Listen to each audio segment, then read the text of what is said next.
Ya. Bueno, Clo, dar la Sí, introducción primero, decir que somos amigos desde hace muchos 13, años, desde el 2007, 13 13 años. años. Wow. Nos conocimos porque tú fuiste mi jefa. Hoy dale con la jefatura. Bueno, yo estaba haciendo la práctica ahí en el San Borja Arriarán. ¿Ayer era? Sí, San Y Borja. en el hospital de día. Y tú estabas trabajando ahí de terapeuta ocupacional, que es la carrera que estudiaste.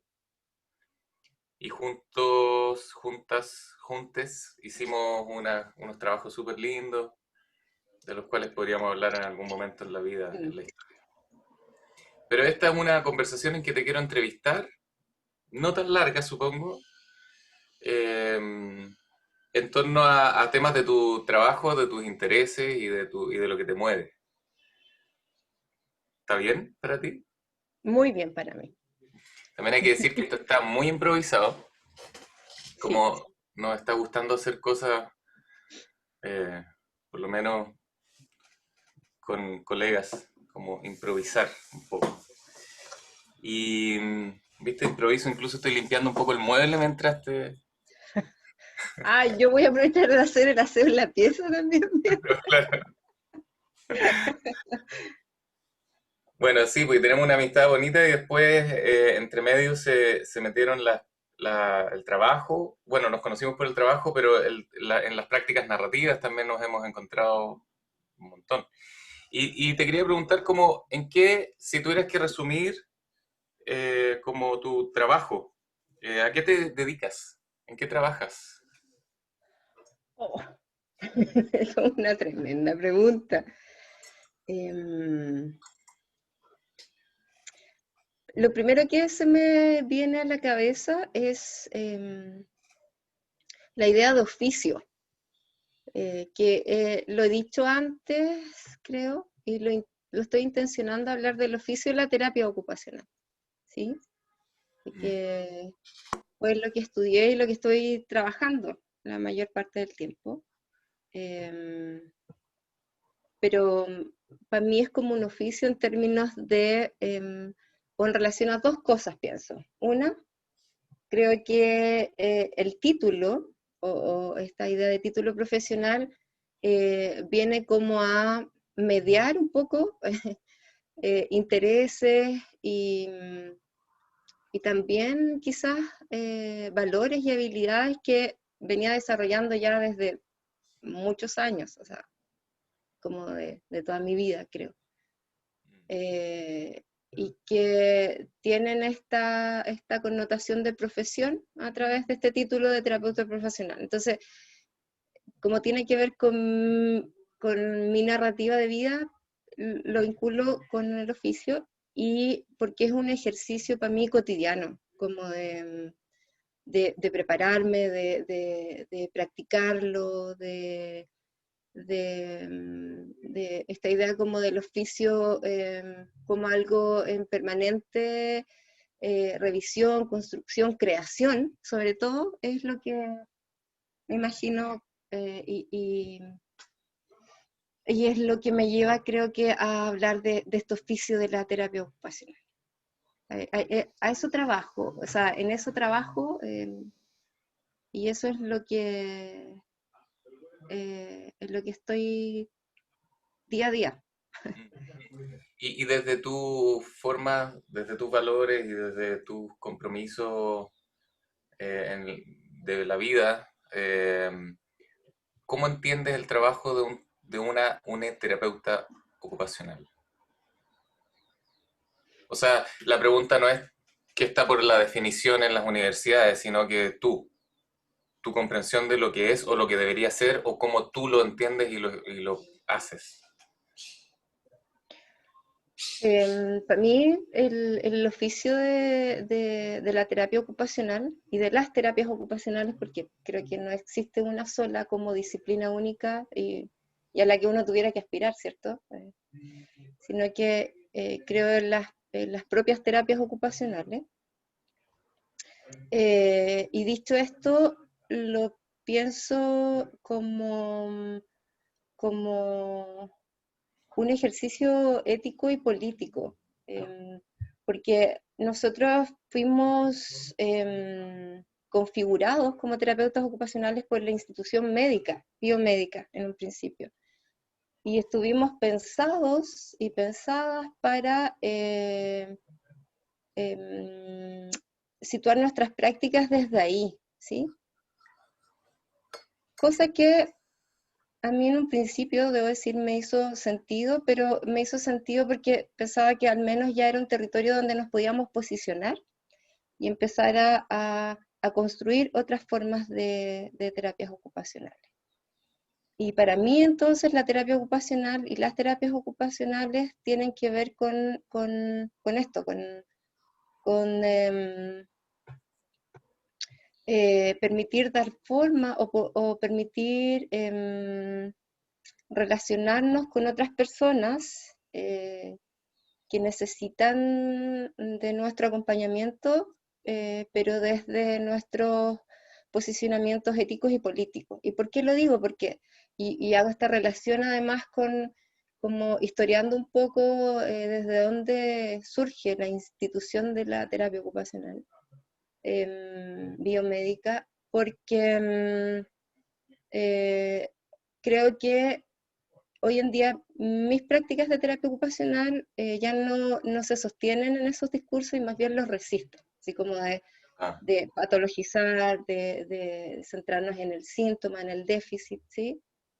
Y eso es para mí un reflejo ya de lo ético y político que nos mueve en el valor del humano en nuestras prácticas de terapia ocupacional, en mi práctica de terapia ocupacional, en el valor de las otras identidades que no tengan que ver con la discapacidad, con los discursos de discapacidad, el entender también desde dónde, el interesarme por saber desde dónde vienen estos discursos acerca de la discapacidad, quiénes son los que son capaces y quiénes están siendo denominados como discapacitados, que es como hasta el día de hoy donde más se nos sitúa a los terapeutas ocupacionales, ¿sí? Es como en este acompañamiento a personas en situación de discapacidad diversa. mm, mm, Y mi práctica se ha ido moldeando en eso, pues en entender que si bien eso facilita nuestra vinculación con personas que pueden estar siendo denominadas como personas en situación de discapacidad o discapacitadas, que para mí es como lo mismo. ujú, Tiene el mismo peso identitario totalizante, ¿sí? Como todo se entiende desde la claro, discapacidad. claro. Al menos nos permite entrar ahí y desde ahí empezar a construir otras formas de la terapia ocupacional. ¿Sí? Como acompañar en relación a las otras identidades que no tengan que ver con los diagnósticos y con las discapacidades que se busca tanto que justifiquen nuestras prácticas, ¿sí? Como que nos diera miedo un poco el acompañar a las otras personas en otras formas de vida, ¿sí? Eso. Y, las prácticas narrativas se meten en, en tu trabajo también, como que llegas a las prácticas narrativas, te interesan las prácticas narrativas. ¿Por qué? ¿Por qué te interesan las prácticas narrativas? ¿Qué viste en las prácticas narrativas que le ofrecía a esta forma de entender la terapia ocupacional? Fue como que, y esto lo he hablado con otros y otras compas, creo que las prácticas narrativas vinieron a, a definir un poco más qué tipo de prácticas son las que quería intencionar en mi acompañamiento a las personas, mi acompañamiento terapéutico a las personas con las que me vinculo en los distintos espacios de trabajo. Y en qué forma eh, creo que como todos los cuestionamientos empezaron a tener como una historia, un sustento, una, una imagen más clara del cómo, desde dónde surgen estos cuestionamientos y cómo estos impactan efectivamente en la vida de las personas, ¿sí? Estos cuestionamientos acerca de... Y ahí yo tengo que situarlo además en mis espacios de trabajo. Mi terapia ocupacional ha estado como formada y enriquecida, acompañando a personas que han sido diagnosticadas con alguna patología psiquiátrica severa, además, ese peso es severa y crónica, que es una sentencia, y con personas que están siendo judicializadas o condenadas por algo que hicieron, y que están privadas de libertad o no, ¿sí? O cumplen una condena sin privación de libertad. Entonces, desde ahí, en relación a todos estos discursos de la salud mental, de la psiquiatría, de la patologización de la vida de las personas, de la identidad de las personas, de la criminalización de la identidad de las personas, surgen estos cuestionamientos, ¿sí? Y estos cuestionamientos que empezaron a tener eco, a resonar mucho con lo que propone la terapia narrativa y las prácticas narrativas, ¿sí? O sea, cuando yo escuché, y te escuché a ti, por primera vez, referirte a Michael White diciendo, las personas no son el problema es el problema, eso fue como, ¿qué? Esto es, ¿dónde estuvo esto todo este tiempo? Porque era lo que yo decía, no es la discapacidad, la discapacidad según qué discursos de normalidad, según qué discursos de la norma, de lo normativo, se está definiendo esto, ¿cachai? Y ahí las prácticas narrativas tuvieron eco en discurso, en una posibilidad de dialogar con todos estos saberes que proponen las prácticas narrativas, y además cómo una puede empezar a enriquecer sus prácticas y a intencionar las prácticas según lo que se propone, también ética y políticamente desde las prácticas narrativas, como intencionar los posicionamientos que desde nuestras posiciones de privilegio pueden ayudar a las personas, no sé si ayudar, como acompañar a las personas a reencontrarse con otras identidades que son preferidas y que incluso se resisten a estas identidades que son patologizadas, eh, puestas todo en relación a síntomas o a lo que se define como haceres disruptivos, ¿sí? O con potencial criminológico. Claro. Eso, no sé si Y después, me no, me dispersé un imagino poco. que me imagino que hay mucho que decir además en todo esto, como a mí me da mucha curiosidad seguirte preguntando muchas cosas que estás diciendo, pero me voy a saltar algunas curiosidades mías, porque quiero como entender una cosa más general también de justicia restaurativa. ¿Has estado involucrada en ese tema? ¿De qué se trata esto? ¿Y cuál es el vínculo con la terapia ocupacional narrativa? Ay, em, oh, intentaré resumir en mi cabeza en un par de segundos. Espera, dame un par de segundos. Em, Dale, tranquilamente. Yo voy a tomar café. ya. Lo primero que se me viene así como rememorando, y como una voz en relación a la terapia ocupacional, en algún momento también se empieza a definir desde unas posturas más críticas a estos discursos más biomédicos que nos construyeron como disciplina en un principio, y se empieza a hablar o se empieza a hablar de la terapia ocupacional crítica, la terapia ocupacional social, que tiene posicionamientos políticos mucho más definidos, ¿sí? Y que resisten abiertamente e intencionalmente el que se nos sitúe solo desde los entendimientos más positivistas de nuestro quehacer, ¿sí? Como de ir a reparar o recuperar una función Mm. más como de la funcionalidad humana. Y en eso me encontré con, y ahí tuve profes que para mí fueron así como, y son, y necesito nombrarlos porque siguen siendo o estando muy presentes hoy día, que es el Alejandro Guajardo y la Mónica Palacio, en esta comprensión crítica de nuestro quehacer y posibilitadora además, como no tan solo sí, critiquemos, sino que construyamos otras prácticas a partir de ahí, y surge esta propuesta que ya se venía desarrollando también de otros terapeutas ocupacionales, y que plantea o propone la idea de la justicia ocupacional, ¿sí? La justicia ocupacional entendiendo que las personas somos seres que hacemos cosas, somos humanos haciendo cosas, y cosas que nos hacen mucho sentido, ¿sí? Y que tienen un significado y tienen una historicidad, etcétera, y de donde se construyen o de donde surgen o se relacionan habilidades, conocimientos, destrezas, valores, etcétera. Pero la posibilidad de conectar y de poder,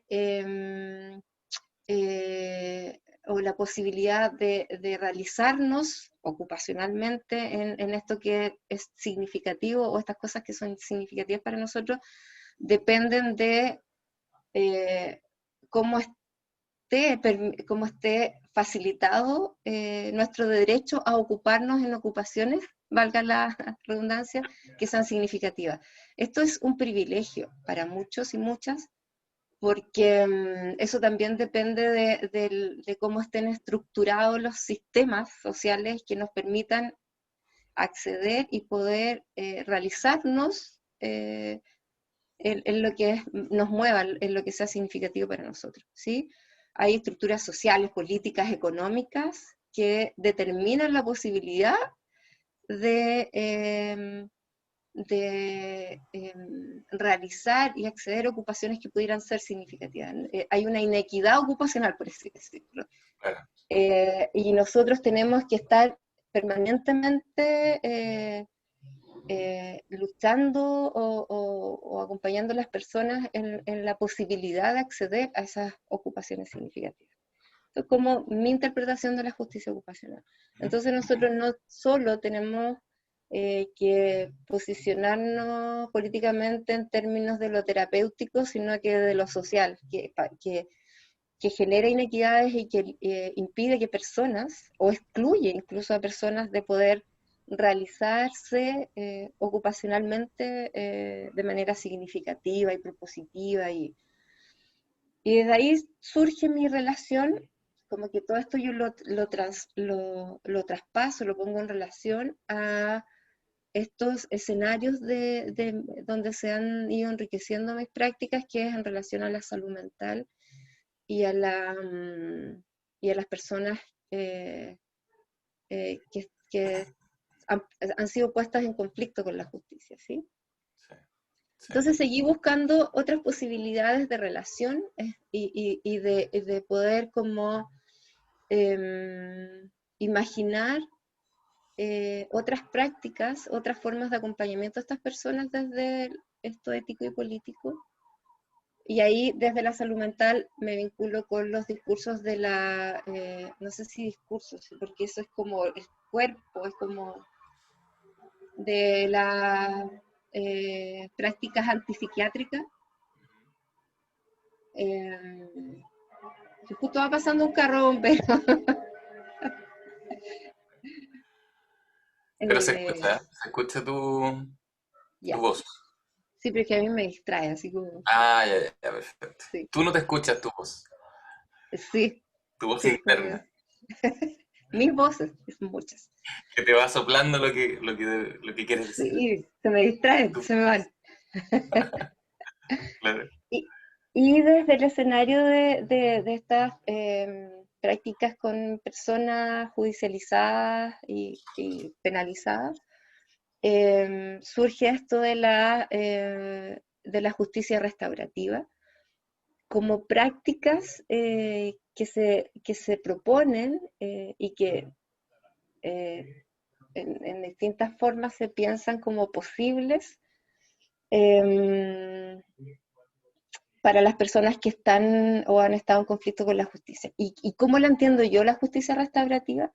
Es súper como para mí difícil resumirlo porque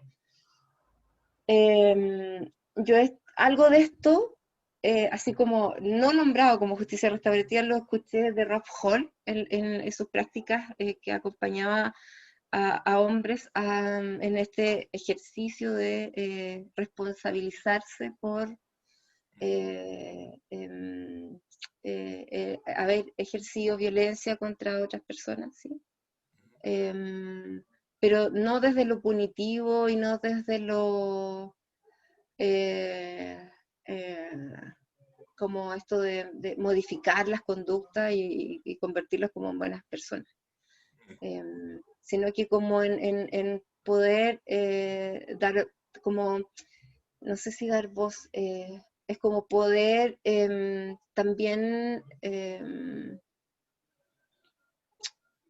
se me fue la palabra, conectar con esas otras identidades que pueden dar un territorio seguro desde donde mirar este ejercicio de violencia y que tiene que ver con otros valores que han sido importantes en sus vidas, y etc. Y yo, es como que algo de lo que yo entendí de eso eh, empezó a conectar con la forma. Espérate, voy a cerrar un poco la ventana, Ya. que parece que hay un incendio cerca. Sí, me da la impresión. Em, con como en esta importancia de nombrar las prácticas, así como que no queden como en estas cosas que fueron, que se hicieron, sino que a nombrarlas, mirarlas, a definirlas, a configurarlas y entonces intencionarlas más y más y más y más. Entonces, lo que empecé a ver, a escuchar desde las prácticas narrativas, lo que yo entendí del Rob Hall y todo, después empezó a tener esta imagen en las prácticas de justicia restaurativa, que tienen si alguien de justicia, del sistema de justicia, me escucha diciendo esto, yo creo que está así como corriendo en círculos, porque cómo se entienden desde justicia no tienen nada que ver a cómo yo lo entendí, creo. Porque se Y esa es la entiende como otra gracia, forma, sí, por eso estamos quizás se conversando. entiende, sí, eso es verdad. Se entiende como otra forma de intervención penal, ¿cachai? Como pero es intervención y además en un contexto penal, ¿cachai? O Como normalizador, proceso judicial. castigador, Claro. normalizador, Igual nombrado como puede salud, tener esa intención, nombrado, claro. sí.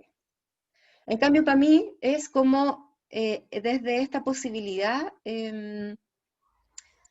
que plantean estas prácticas de justicia restaurativa como de generar otras formas de responsabilización, ¿sí?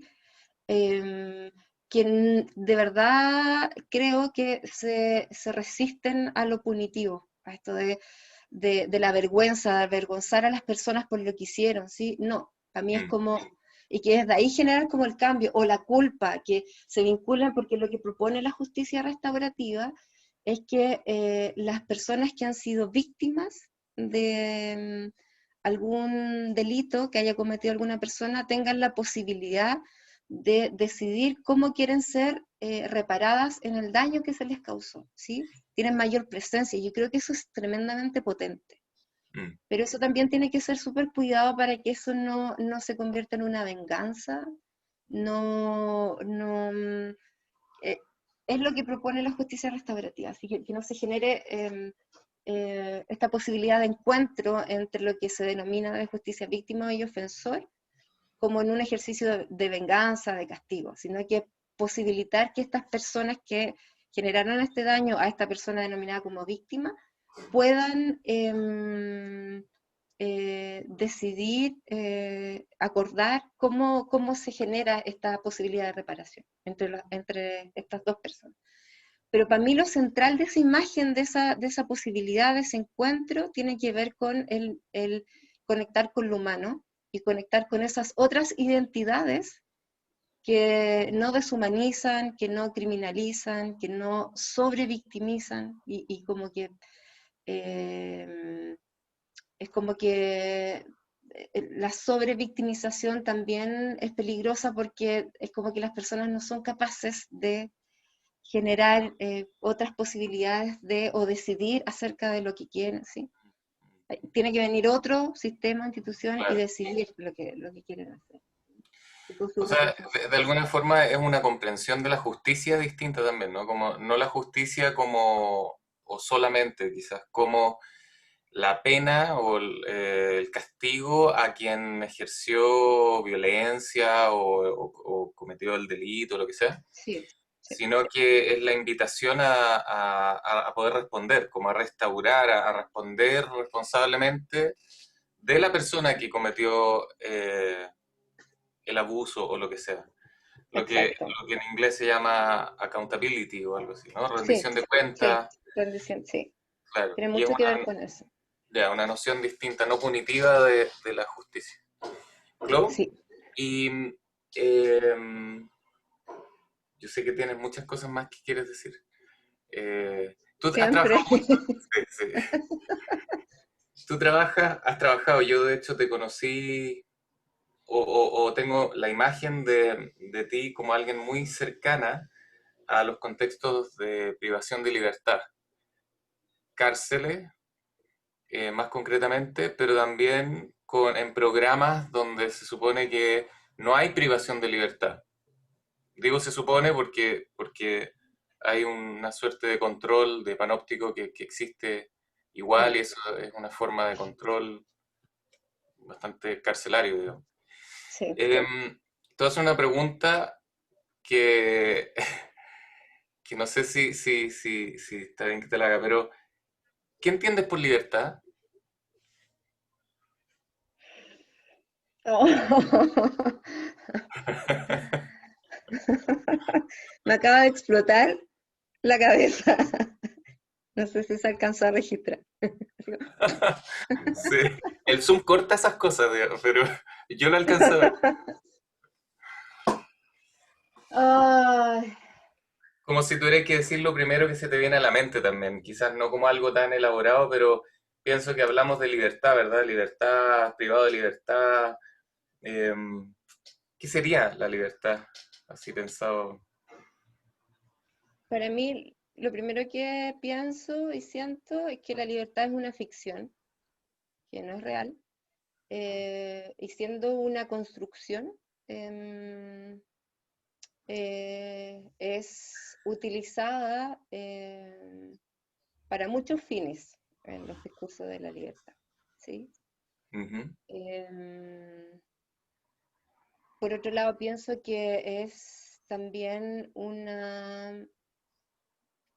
es una construcción muy personal, particular, subjetiva, lo que cada uno entiende.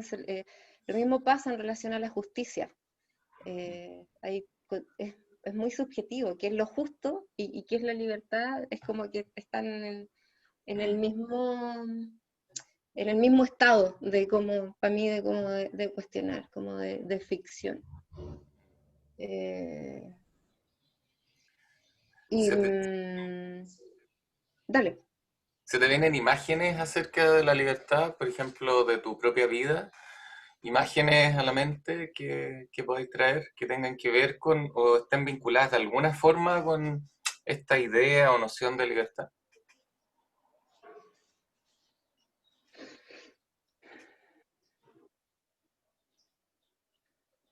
Em, creo que así como haciendo una revisión de lo que pienso cómo siento y pienso la libertad, lo que se me viene es la curiosidad como un ejercicio de libertad. La curiosidad. La curiosidad y como esto después devino en cuestionamiento, ¿sí? Como esto de decir, ¿esto será así? ¿Como dicen que es? Eh, y esa libertad de pensarlo, de entrar en la curiosidad, es para mí un ejercicio de libertad. Mm, Eh, eso creo que es como sí. una... primera imagen. ¿Y es Por, importante para ti la libertad en tu vida? ¿Es algo no sé si con esa palabra o quizás quieres cambiar la palabra, como estamos hablando de algo que te importa, que te mueve de alguna forma? sí. ¿Sabes qué me pasa? Que me cuesta como disociar la libertad de la justicia. Ujú. Mucho. Como que para mí una forma justa de vivir es en plena libertad de ejercer nuestros derechos eh, humanos. Em, sí, Mm, mm. como me cuesta mucho disociarla, como que Claro, son acabo de cachar eso. como Sí, dos conceptos juntos. Y, y por ejemplo, este tipo de terapia ocupacional que tú haces, narrativa y de justicia restaurativa y así, que propone o que tú dices que está vinculada a poder como trabajar con las personas desde no solamente su identidad de la discapacidad o del problema, sino que por fuera, por las múltiples otras posibilidades que las personas tienen, territorios de vida y así. ¿Esto está vinculado con la justicia y con la libertad de alguna forma? sí. Em, Está súper vinculado, yo creo.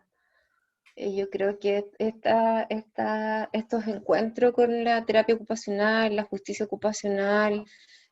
restaurativa, em, tiene que ver con las nociones de justicia y libertad, em, como actos de recuperación, como de recuperar lo justo y recuperar la libertad de decidir quiénes quieren ser y hacia dónde quieren ser, como de posibilidades de ser, como eh, libertad de acceder a esas otras posibilidades de ser, que no tienen que ver con lo que las instituciones han definido acerca de las personas con las que yo me he relacionado desde mi práctica como terapeuta ocupacional. Mm, mm. ¿Y tienes algún ejemplo que se te venga a la mente y que pueda ser compartido públicamente, quizás con seudónimos o más, eh, pero que tengan que ver con tu trabajo, en tu trabajo, eh, con la libertad y la justicia? eh, Conversaciones de pasillo, que hayas tenido gente en la cárcel, o alguna pequeña historia o ejemplo que tenga que ver con esto,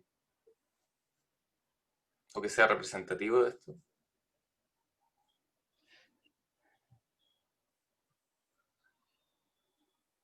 Uy, elegir cuál es como, espérame, quiero ver cuál me resuena un poco más. Em, Fíjate que se me viene una, no sé por qué, em, pero yo trabajé en la Penny un par de años y eso me transformó enormemente.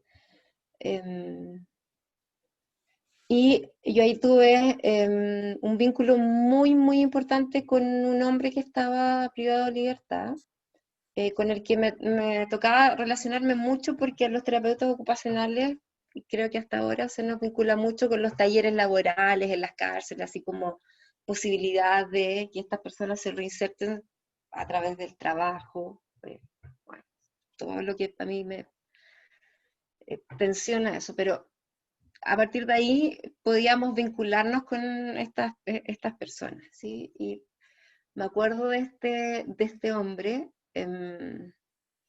que permanentemente teníamos conversaciones que no tenían nada que ver con esto de que tiene que trabajar, de que tiene que, y usted por qué delinquió, y cómo el trabajo permite esta posibilidad de insertarse, nada que ver con eso. Y eran nuestros pequeños espacios de libertad. Hay estas conversaciones así como de las cosas que él quería, las cosas que él soñaba. A veces hablábamos de qué se imaginaba cuando la primera vez que saliera, qué iba a comer, qué iba a hacer, que no sé qué, como esos relatos, la posibilidad de hablar de eso, de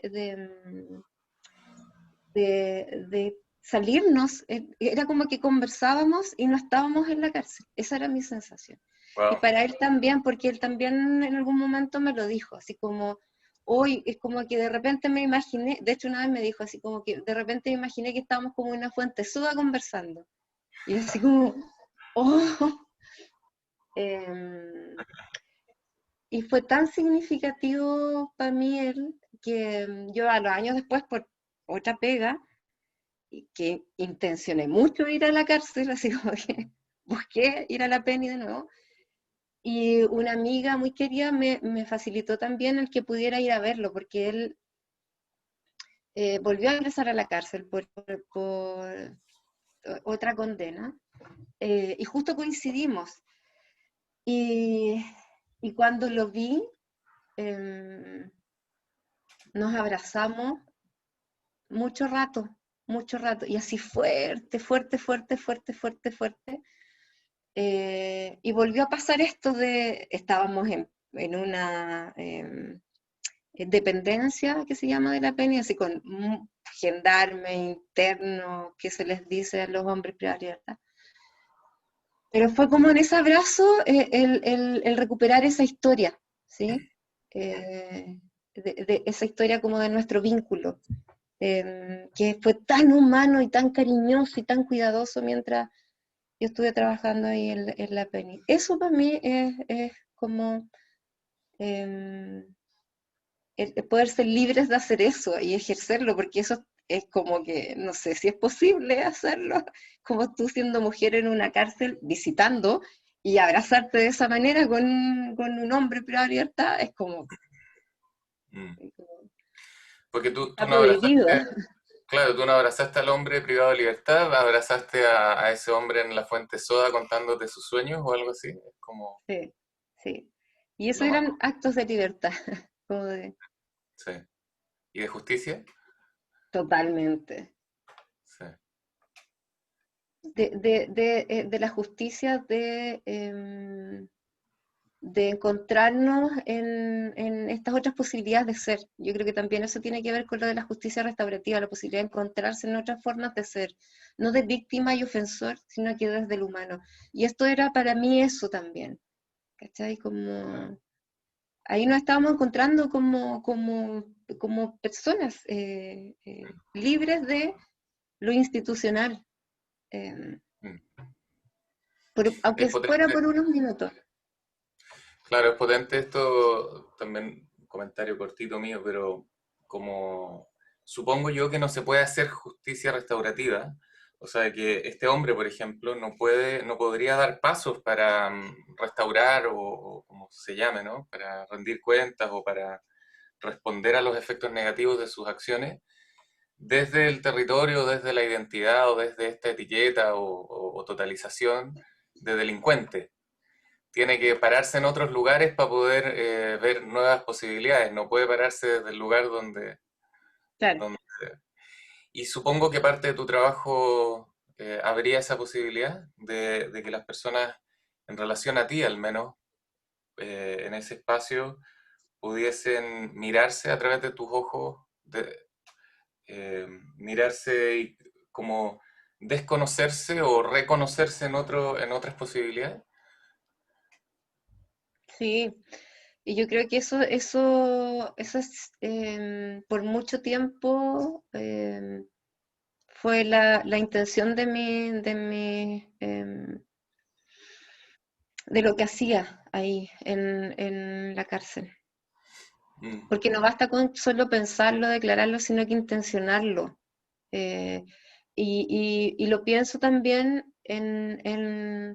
como de una manera muy respetuosa, porque imagínate las personas que vienen siendo totalizadas y sus identidades vienen siendo criminalizadas y patologizadas además, desde que son muy niñas, ¿sí? mm, la posibilidad de conectar o de mirarse de otras formas o de pensarse en otras posibilidades de ser, es súper complejo, no es para nada fácil, porque la institución ha calado tan hondo, ha definido tanto su historia, que acceder a esas otras posibilidades de ser es súper difícil. Entonces, también lo pienso desde un acompañamiento muy respetuoso, como no el intencionarlo, pero no forzarlo, porque eso sería una práctica igual súper desde el poder, como cambiar una identidad por otra.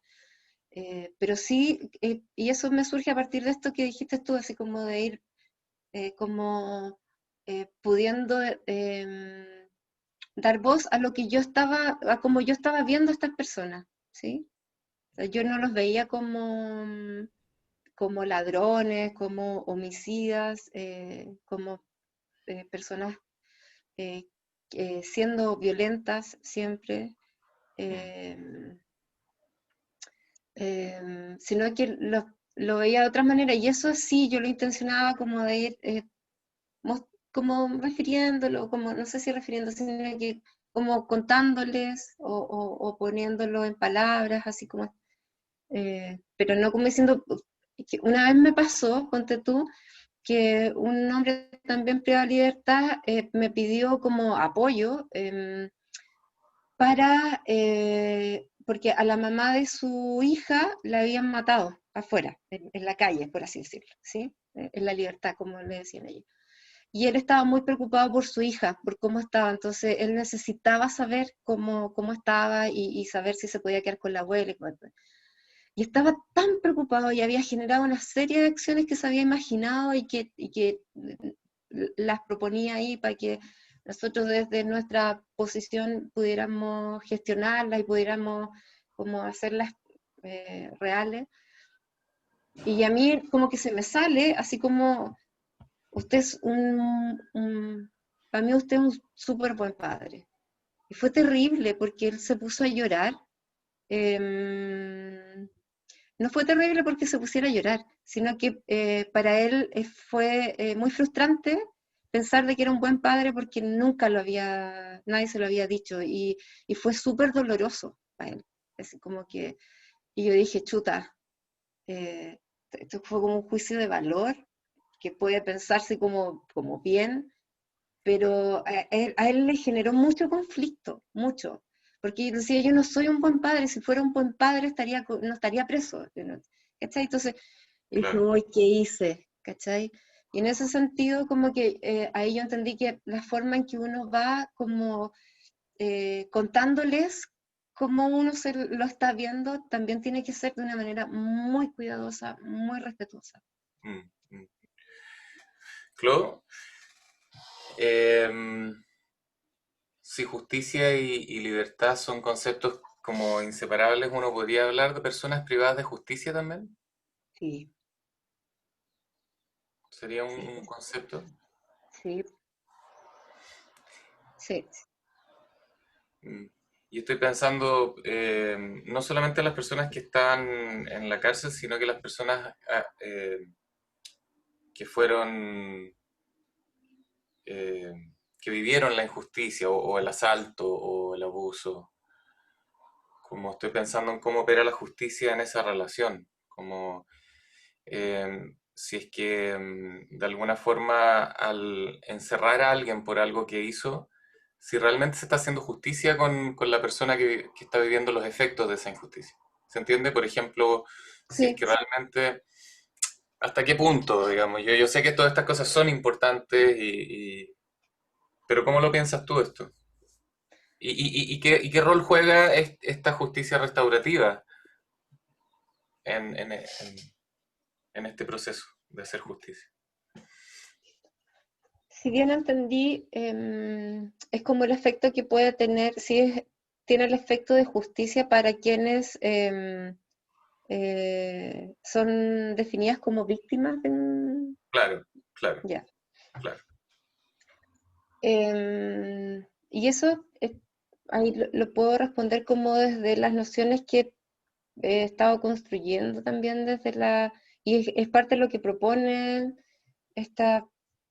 justicia restaurativa, porque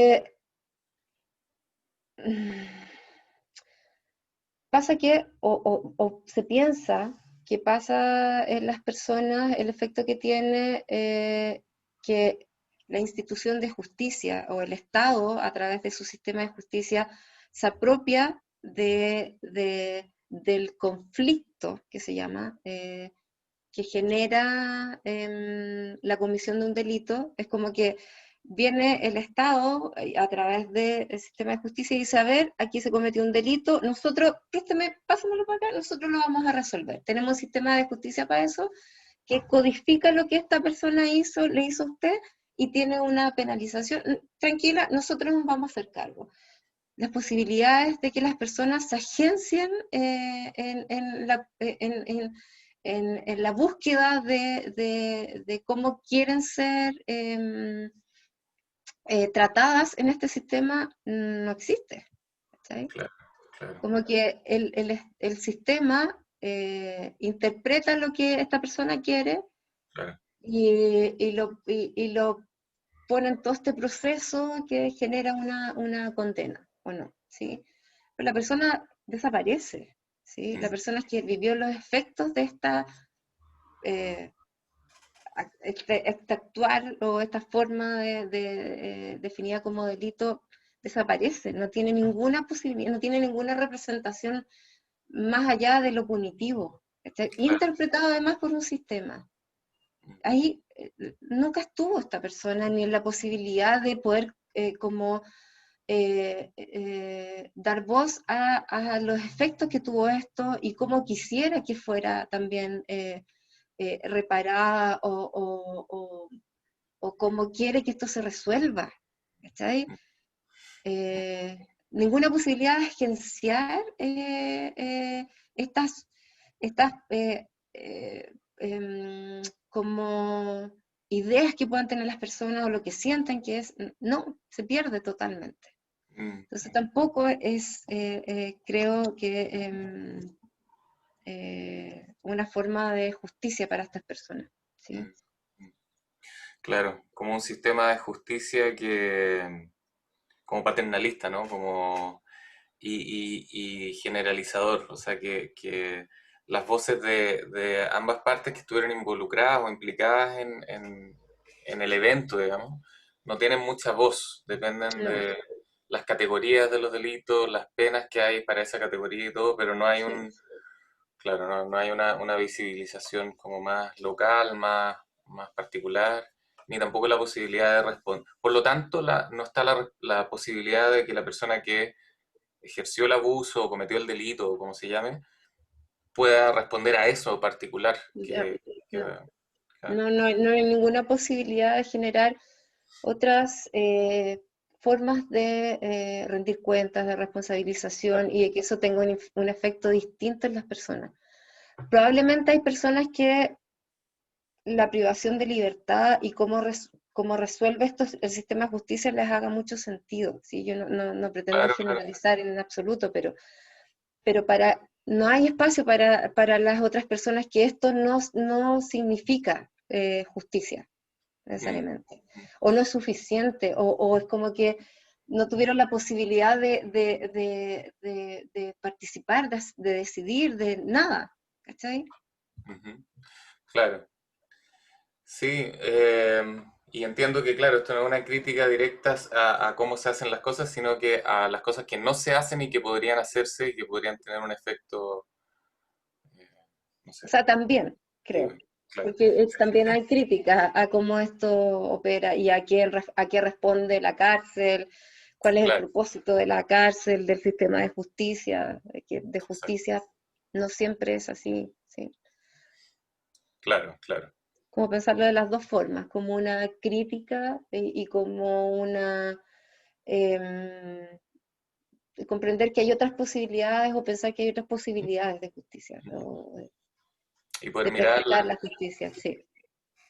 Luego tenemos que terminar la conversa y te quería hacer dos preguntas antes de terminar. Una es como si tuvieras que nombrar mentoras o mentores en tu vida que tengan que ver con la justicia, con la importancia de hacer justicia? ¿A quiénes traerías? ¿A quiénes nombrarías? A mi tata, a mi abuelo, Orestes Núñez, y a mi abuela, Rosalía. Mm, Sí. O sea, ellos mm. siguen siendo mis mentores y lo van a ser siempre. Mis abuelos, mi abuelo y mi abuela. Y están presentes en Absolutamente. tu trabajo, supongo, todo el tiempo, ¿no? Todo era desde lo cotidiano, cómo ser justo o cómo actuar desde la justicia. eh, Así como, Y, y la otra pregunta, no es una pregunta, es una invitación antes de cerrar, que es como si tuvieras que, si pudiéramos usar este espacio para decir cosas importantes, como por ejemplo, ayuda.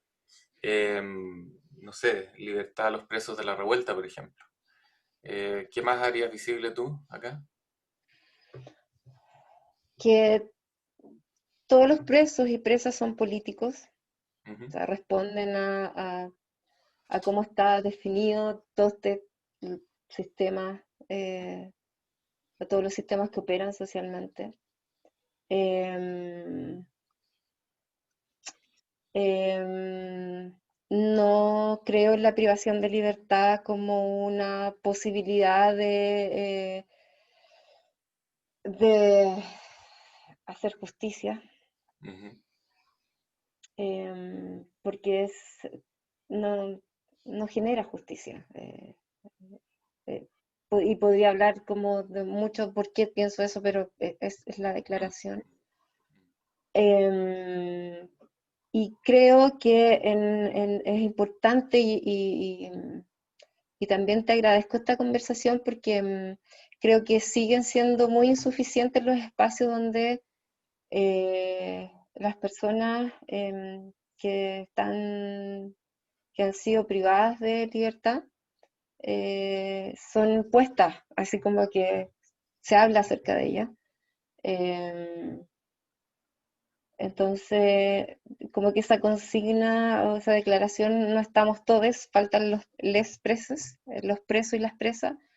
Em, Hay que seguir visibilizándolo porque, o seguir como diciéndolo porque es bueno hablar de esto, es necesario hablarlo. Son permanentemente e intencionadamente invisibilizadas estas personas, eh, por todo lo que genera también. Pareciera ser que eh, eh, el hablar de estas personas todavía se sigue pensando como que uno justificara lo que se denomina delito, así como que hubieran como estos como posturas que están muy polarizadas, o defiendes a los presos y lo que hacen, no se trata de eso, ¿cachai? O no los Nada que defiendes, ver con eso. Ah. no tiene nada que ver con eso. Entonces, se sigue como, eh, o siguen siendo insuficientes los espacios que se habla Mm. de estas personas y de cómo estamos relacionándonos con estas personas. Eh, Eso, creo. Gracias por la conversa, Glo. No, gracias a ti por conversar.